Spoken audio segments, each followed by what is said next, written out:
છેલ્લા 3-4 દિવસોથી ગાંધીનગરમાં ફોરેસ્ટના વિદ્યાર્થીઓનું આંદોલન ખૂબ ઉગ્રતાથી ચાલી રહ્યું છે, ત્યારે આજરોજ મેં પોતે ગુજરાતના મુખ્યમંત્રીશ્રીને પત્ર લખીને ફોરેસ્ટના વિદ્યાર્થીઓના પ્રશ્નોની ચર્ચા કરવા માટે અને એમના સુખદ નિરાકરણ માટે રૂબરૂ મુલાકાત માટે સમય માંગ્યો છે. કારણ કે છેલ્લા 2-3 દિવસથી સરકાર પ્રશ્નોના નિરાકરણ કરવાની જગ્યાએ આંદોલનને તોડવામાં વ્યસ્ત છે અને જેમ જેમ સરકાર આંદોલનને તોડવાનો પ્રયત્ન કરી રહી છે તેમ તેમ ગુજરાતના યુવાનોનો આક્રોશ વધી રહ્યો છે. અને હું પોતે વ્યક્તિગત રીતે એવું માનું છું કે મોટાભાગના મુદ્દાઓનું નિરાકરણ અને સોલ્યુશન ચર્ચાઓ કરવાથી થતું હોય છે.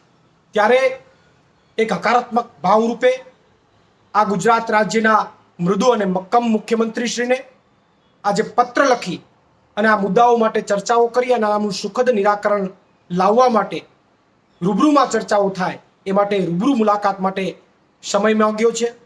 અમને વિશ્વાસ છે કે આ રાજ્યના મૃદુ અને મક્કમ મુખ્યમંત્રી રૂબરૂ મુલાકાત માટે ચોક્કસથી સમય આપશે અને ગુજરાતના યુવાનોના પ્રશ્નોના નિરાકરણ માટે એક સ્ટેપ આગળ આવશે. પ્રવીણ રામ, પ્રદેશ ફ્રન્ટલ અધ્યક્ષ, આમ આદમી પાર્ટી.